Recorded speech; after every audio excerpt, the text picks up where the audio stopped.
Racikan Berita 1. Assalamualaikum warahmatullahi wabarakatuh. Waalaikumsalam warahmatullahi wabarakatuh.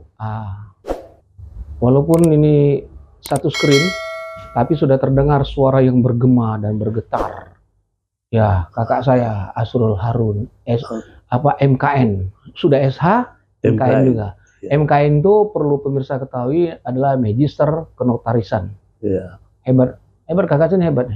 Baik, pemirsa yang budiman, khususnya untuk kawan TV One, Racikan Berita 1 dan Racikan Berita, perlu kami sampaikan bahwa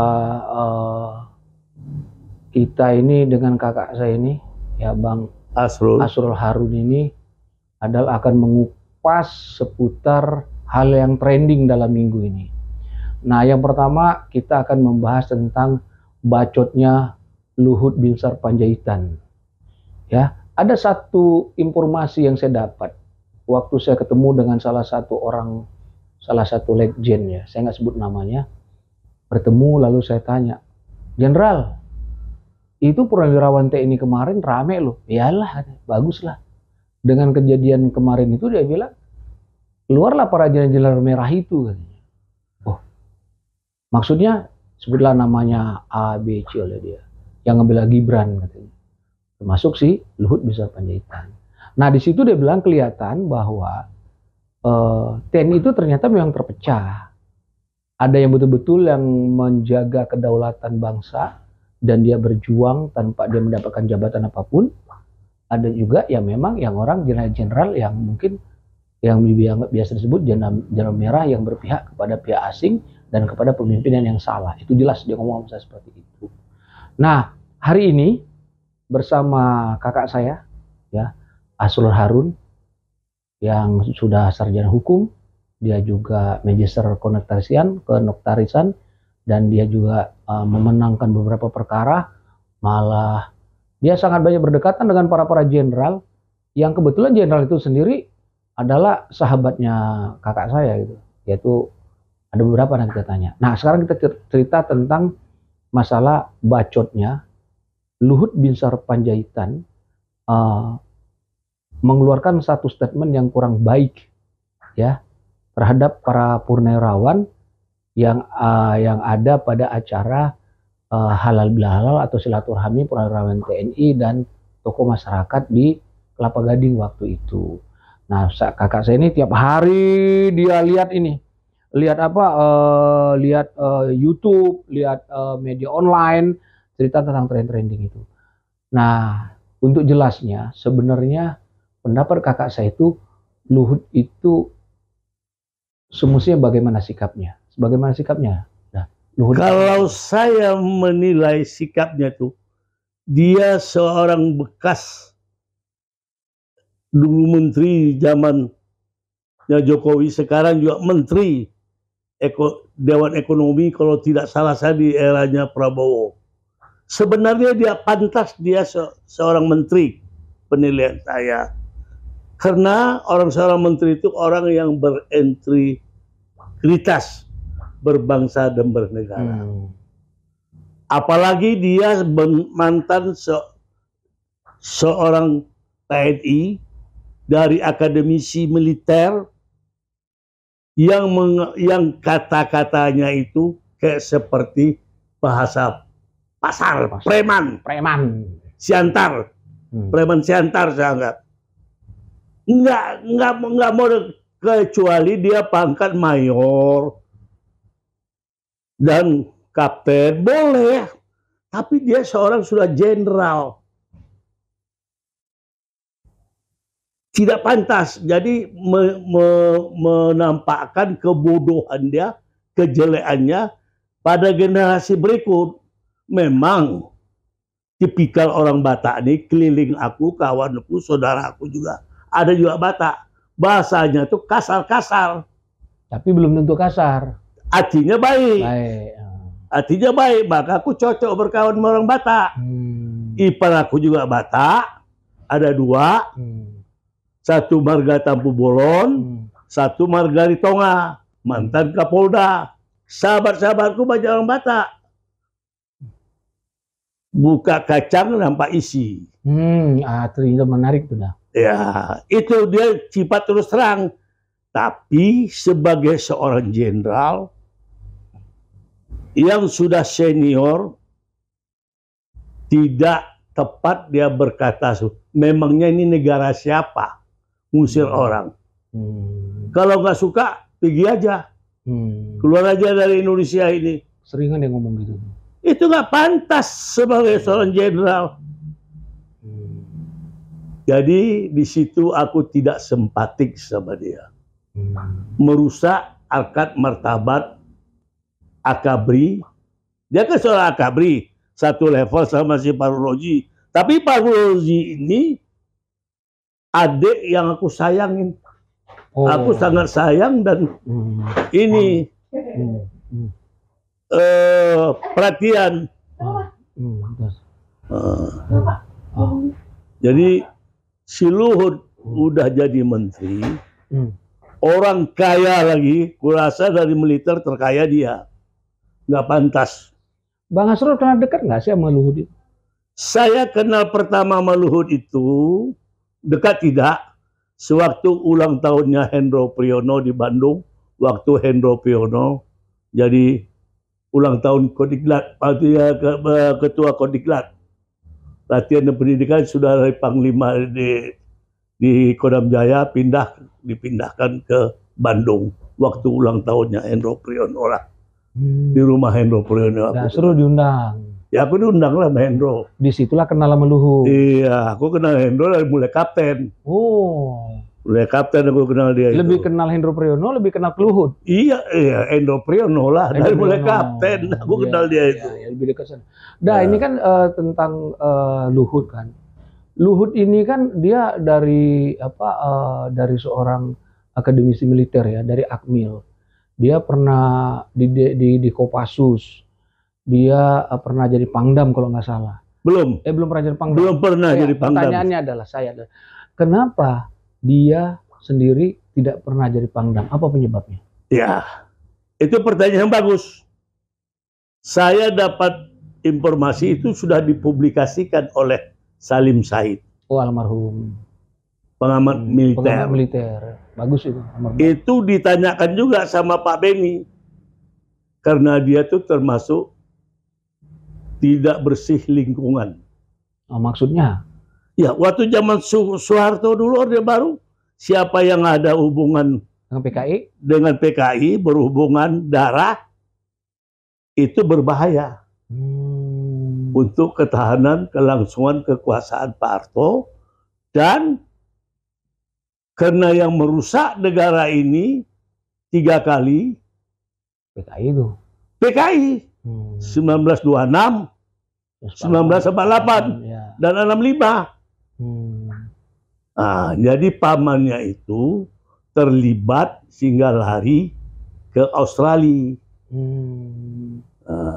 Jadi dia itu, keterangan Salim Said, dia itu lingkungan tidak bersih, makanya berbahaya. Kebetulan selektifnya di TNI, di staf umum Angkatan Darat itu sahabat aku, seorang kolonel. Dia kenal juga perintah dari Pak Rudini dulu itu, Pak Harto. Karena bahaya latihan ini. Si Salim Said sendiri, maaf dah, Salim Said sendiri tahu dari mana kalau paman itu terlibat Gestapo? Dari Pak Beni. Oh, Pak Beni. Dia kan pengamat bidang militer. Dari Pak Beni. Nah, jadi itulah dia itu pangkatnya, jabatannya itu paling tinggi, kalau tidak salahku Komandan Korem di Jawa Timur. Panglima Kasda pun tidak.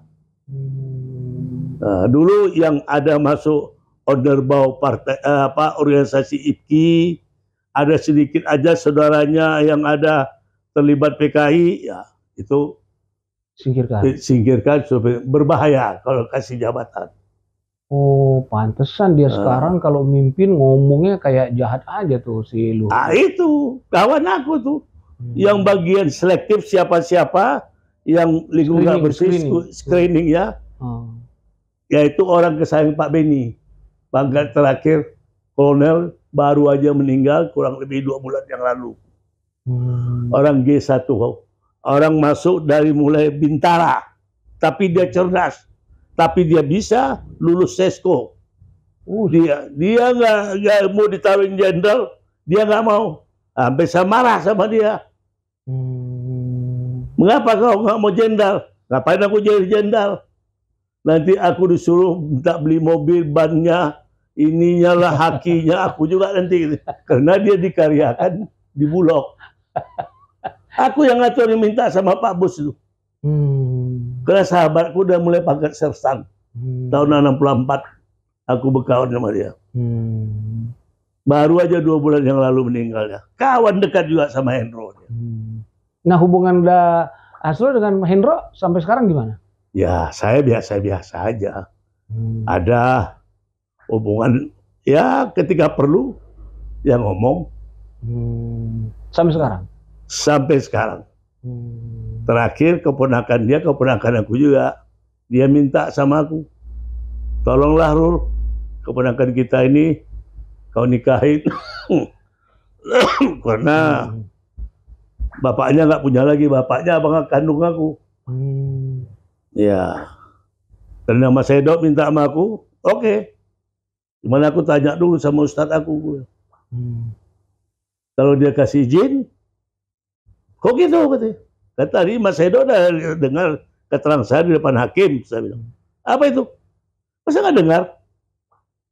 Askim itu nikahnya kan di surat nikah itu bernama Askim bin Harun Al-Rasyid.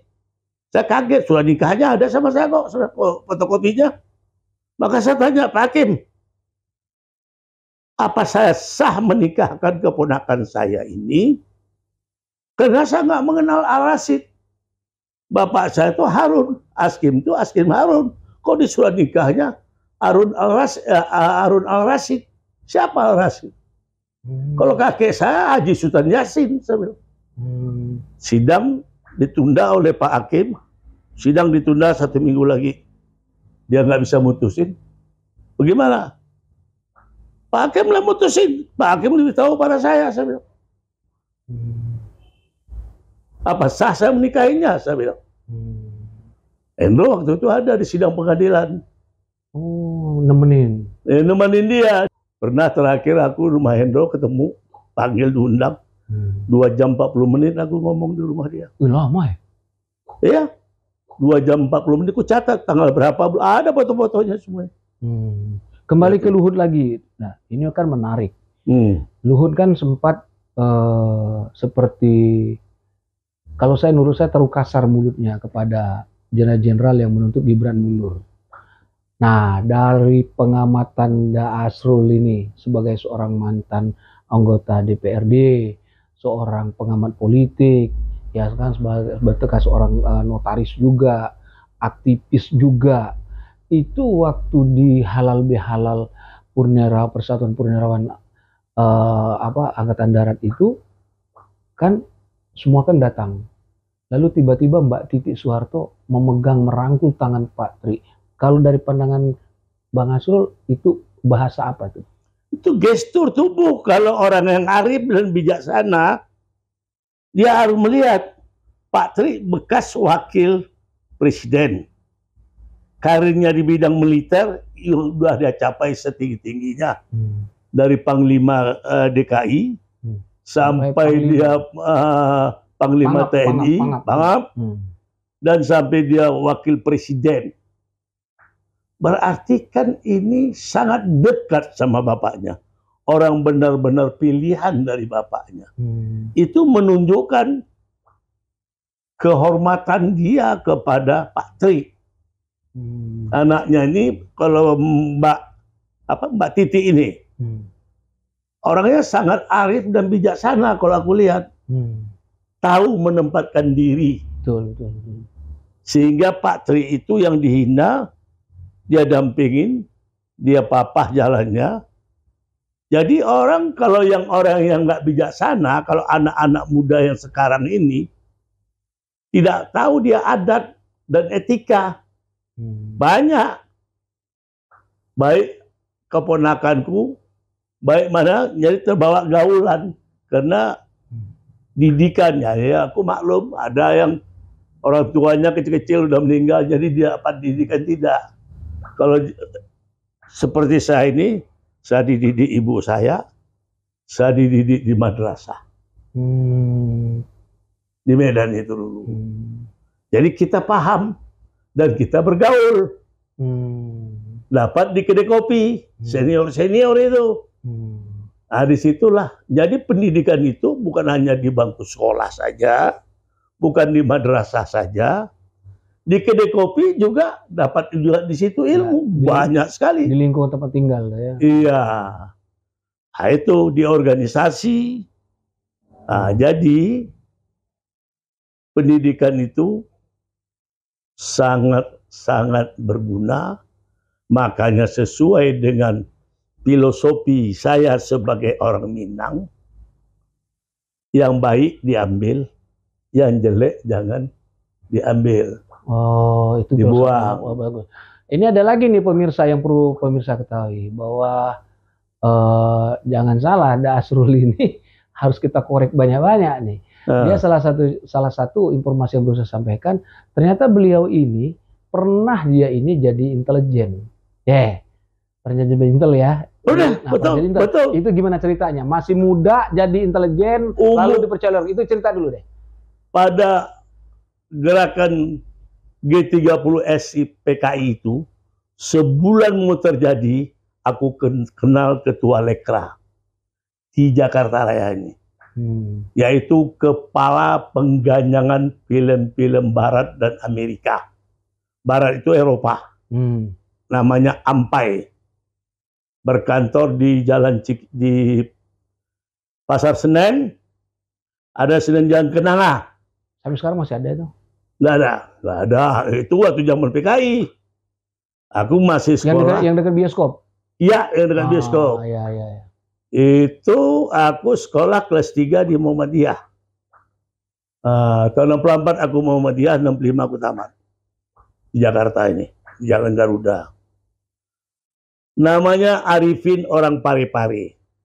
Di tahun 60 dia datang ke Medan mencari bapaknya yang sudah meninggal. Ternyata bapaknya meninggal, orang Padang. Kami kenal. Sukalah di rumah aku makan, tidur di Medan itu. Waktu itu masih muda dia. Carilah saudara-saudara bapaknya. Kebetulan waktu aku sekolah kelas 3 SMA, aku sering ke kantor dia karena ketemu makan Senin. Main-main di kantor Om, saya panggil Om sama dia. Kau mau tiket, datang, saya kasih. Situ film Eropa Timur dan film Cina. Gratis, kasih tiket, kasih makan kawan-kawan nonton ini. Jadi taubahnya film itu film doktrin komunis. Kan mengganyang film Ampai Amerika.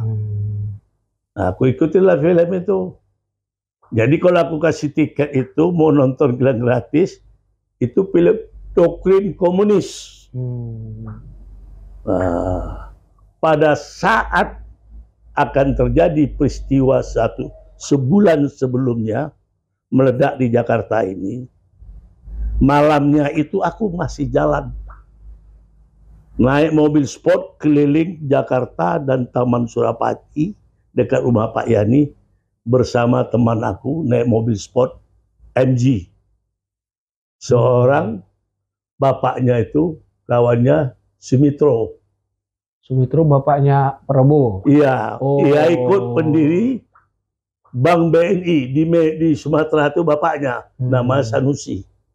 Ibunya Belanda. Sebentar. Ini nanti ada nggak hubungannya udah direkrut menjadi intelijen? Nanti. Oke, lanjut. Itu ke situ larinya nanti itu. Sebulan mau terjadi dari bilang, Rul, ini dah ambil 8 bulan. Sebentar lagi akan terjadi kelahiran di Jakarta.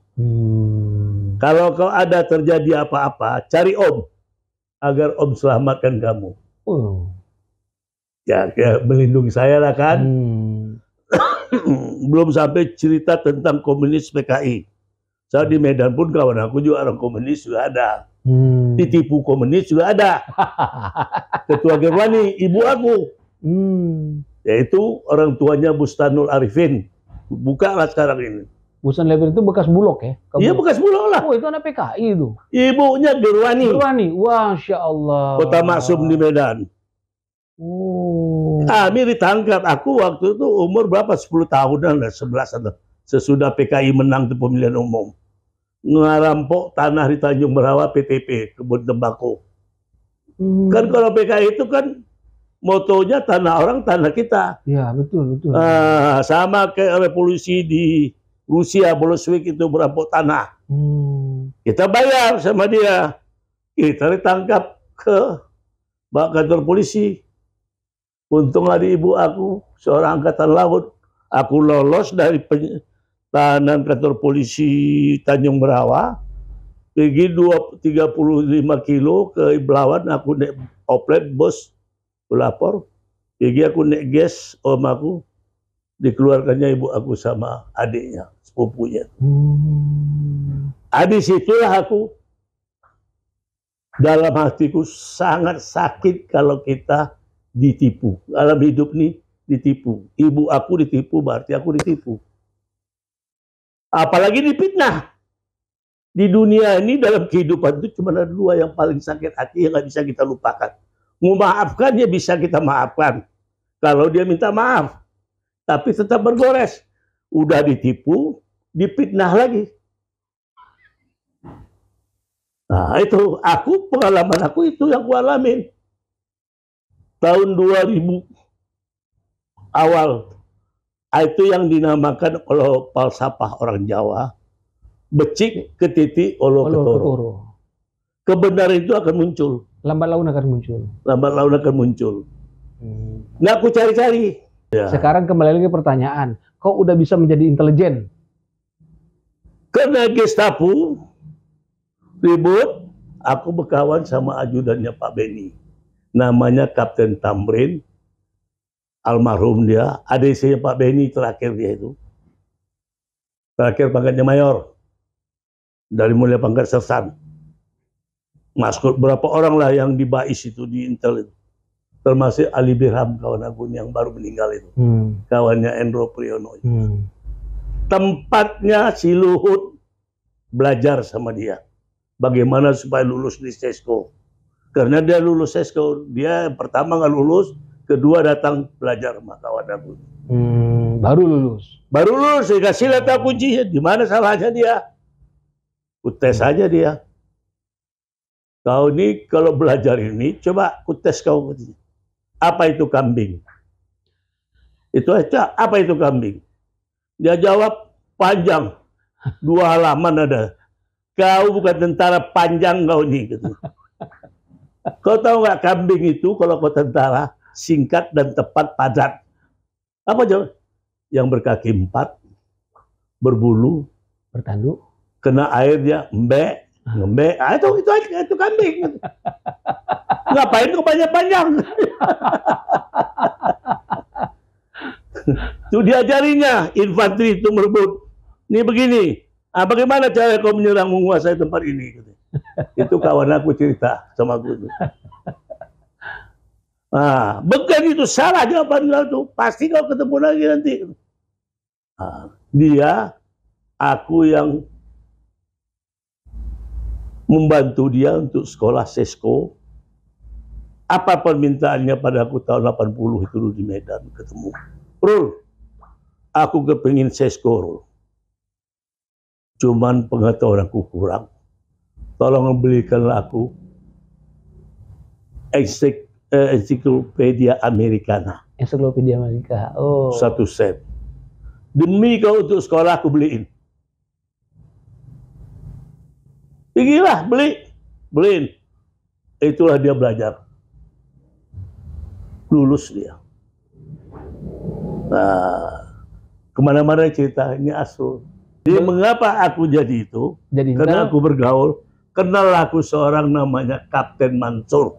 Oh, yang tadi cerita Kapten Mansur. Kapten Mansur itu Batalion 328 Linut Lintas Udara Kujang. Ini tadi bagus tuh.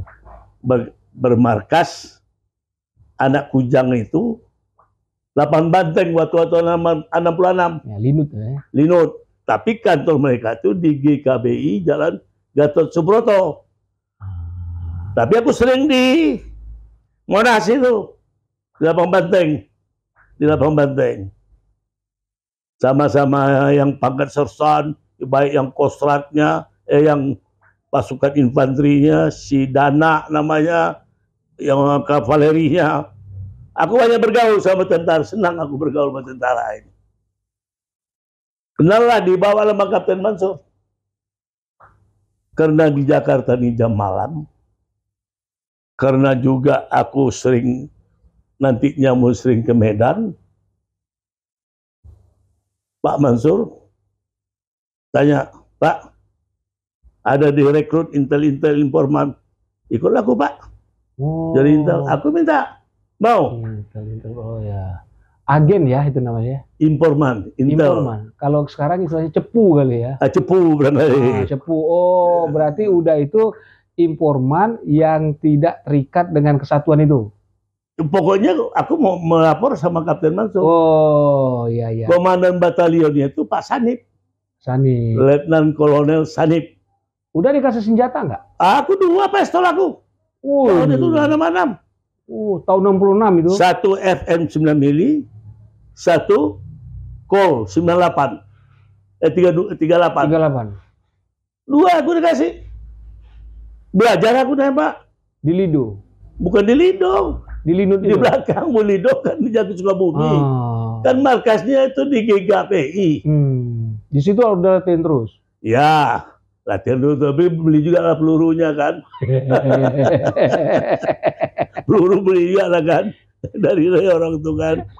FN 65 apa yang pakai magasin. FN 9 mili. Aku paling suka itu FN 9 mili. Berapa tahun udah jadi informan? Kira-kira sampai tahun dari 66 sampai 66 dari sampai tahun 68. Oh, 2 tahun lah ya. Terakhir 68. Senjata itu dikembalikan. 69 69. Januari 70 baru aku pergi sekolah ke Jerman. Oh, kenapa udah mundur jadi informan? Ya karena aku udah berduit. Aku kan kepinginnya sekolahnya ke Belanda. Jadi gitu. Udah begitu kalau aku sering ke Medan, anak Medan tuh sama aku kan ketua pemuda Pancasila tuh kalau anakku. Supaya mereka udah lama ke Medan jangan dipikir aku ini siapa lagi. Baru mereka itu terkejut lihat aku. Ternyata surat jalan aku ada tugas menangkap Jenderal Suparjo, memberikan informasi. Sebagai informan tadi. Informan tadi. Informan boleh nangkap dah? Ya, koordinasi sama Komandan Kodim lah. Oke. Jakarta aku melapor, di Medan aku melapor sama Pak Datuk, Komandan Kodim. Oh. Pak Datuk, Komandan Kodim, pangkatnya Letnan Kolonel atau Mayor dulu. Lapor, lihat surat aku, lapor. Ada apa-apa lapor saya bantu Pak Sru. Tunjukin kartu, ini pistol siapa? Ya, catat. Kenal aku lagi, pergilah aku G1 kewilahan. Kewilahan itu tahu nggak kau dulu tuh? Iya, Komando Wilayah Sumatera. Waktu yang sekarang itu, Pak Kunto. Dulu Pak Moko Ginta, Pak Talib, Jenderal Talib, sama si Manado itu juga. Mantik juga pernah situ dulu tuh. Bagian kepala intelnya namanya orang Palembang. Allah lupa. Anak buahnya namanya Mayor Jemu. Satu lagi namanya Kapten. Allah lupa lagi aku namanya. Sohib aku di Jakarta dulu. Dari Kopassus. Kenal sama dia. Weh, kau dia lapor perlu-perluan lagi tuh. Kenal ya? Rasiman, Kapten Rasiman. Dari RPK. Bang Rasiman, wah perlu. Kau abang di sini bang ya? Kenal. Kalau yang orang Palembang namanya Kolonel Rosnawi. Atasan Rasiman, Mayor Jemu. Ternyata Mayor Jemu ini PKI juga, nggak tangkap. Di Kuanda itu dulu Kuanda, Kewilahan, Mayor Jemu. Komandan Kodim juga tuh PKI juga. Pak Dato. Dua-dua tangkap. Aku kenal itu. Aku balik lagi Medan, mana Pak Dato? Tangkap PKI. Mayor Jemu mana? Pikir aku tangkap bro, atasan aku PKI rupanya dia. Dah kembali ke sini, ke Luhut. Luhut itu dia mulutnya kasar ya. Oke, di luar dari sifat orang Batak kan. Ya. Mulutnya kasar, lalu suka seperti terkesan menghina orang. Menurut Uda sebagai orang yang pernah menjadi informan intelijen, itu dikarenakan sejarah hidupnya yang kurang baik atau memang tabiat dia seperti itu dah? Memang orang Batak ini ada yang kasar, ada yang beradab, yang berakhlak. Kalau si Luhut ini tidak, kalau aku lihat, itu semua dari diri kita, berubah kita. Dia tidak menyesuaikan dirinya dengan keberadaan dia dan pangkatnya dia yang dia sandang. Yang dia sandang. Jadi dia yang merusak dirinya sendiri. Jadi pandangan orang sama dia negatif. Pandangan orang sama dia negatif. Termasuk aku juga. Dia nggak merubah dirinya. Jadi kesimpulan arogansinya dia itu tinggi. Orang harus mengerti dia nggak mengerti orang. Kalau dia mengerti orang, dia nggak berperilaku ngomong seperti itu. Siapa itu Pak Tri? Senior. Lebih seniornya daripada Pak Luhut. Jauh. Jauh. Aku aja hormat sama Pak Tri. Pernah jadi pangdam.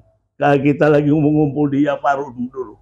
Jadi Bam datang baik-baik sama kita dia. Hormat aku sama Pak Tri. Tolong jaga waktu sidang MPR. Begitu Pak Tri itu, kita hormat sama Pak Tri. Nah, kalau begitu si Luhut, aku pun geleng kepala. Closing statement untuk Luhut dari Asrul secara pribadi. Untuk Luhut, dengan dipublikasikannya di YouTube, bagi generasi muda Akademi Militer, janganlah meniru kelakuan si Luhut yang jelek itu. Jelek banget. Karena dia seorang jenderal. Kalau dia berpangkat mayor, kapten, oke lah. Tapi kalau sudah jenderal, bintang 3, karena Gus Dur, dia kasih itu bintang 4. Maka ada orang yang bintang 4, bukan karir. Kalau Fahrul Razi, karir. Andika, karir. Mantunya, karir. Bukan bintang 4, minta. Kan banyak yang minta-minta itu aku tahu lah. Minta dengan ngemis sama kali ya? Iya sama, iya halusnya minta. Ngemis pangkat. Kalau ngemis tidak bahasa bintang kasih. Namanya minta, kasihlah. Kok nggak melalui orang, kok nggak dia lah tolonglah Bu, saya Bu. Tahu aku semuanya. Yang minta sama Megawati itu siapa aku tahu. Jadi kalau yang karir tuh lihat Andika, menantu si Luhut, ya kan, karir. Menantu Hendro. Menantu Hendro, ya. Si Andika itu, sini adik aku, Fahrul Razi. Itu orangnya paling soft itu, lembut. Aku kenal sama dia itu waktu kolonel. Pangkat bintang 4. Pangkat bintang 4. Mantan wakil panglima. Wakil panglima. Dan tidak minta pangkat. Pangkat. Nah, itu yang jadi sesuai dengan mencontoh kepada yang baik. Mencontoh kepada yang baik, mengambil tuah kepada yang menang. Tahu nggak tuah? Tuah itu perbuatan. Tuah itu sakti. Sakti. Oke. Nah, jadi nggak hilang dia. Iya. Nah, itulah moto aku. Iya, itu contoh moto Maya diingat. Ya, moto orang Minang. Baik, pemirsa yang budiman. Ini durasinya 30 menit lebih. Dan paling panjang saya bicara dengan kakak saya ini. Ya kan, saya harus korek keluar. Dia mau menyimpang lagi, saya balikin lagi ke pertanyaan. Kalau nggak gitu, nggak on track kakak saya ini. Ya. Jadi, dia ngomong Luhut, nanti biasanya karena dia ingat yang baru, maka dia akan cerita yang itu, maka tarik lagi ke Luhut. Nah, kita kosong Luhut. Yang selalu saya katakan bahwa kakak saya ini adalah Asrul Harun Ara perpustakaan yang hilang. Pemirsa yang budiman, jangan tinggalkan, jangan jauhkan, dan jangan matikan channel kami One Kawan TV One dan Racikan Berita 1 maupun Racikan Berita yang selalu memberikan kabar-kabar terupdate, fakta, langsung ada sebuah peristiwa, langsung ada narasumbernya. Ini no hoax. Sekali lagi kami minta tetap bersama kami di channel kami dan mohon untuk di-subscribe, komen, like, share, dan jangan lupa tekan tombol lonceng. Salam jumpa dan kami ucapkan wabillahi taufiq wal hidayah. Wassalamualaikum warahmatullahi wabarakatuh.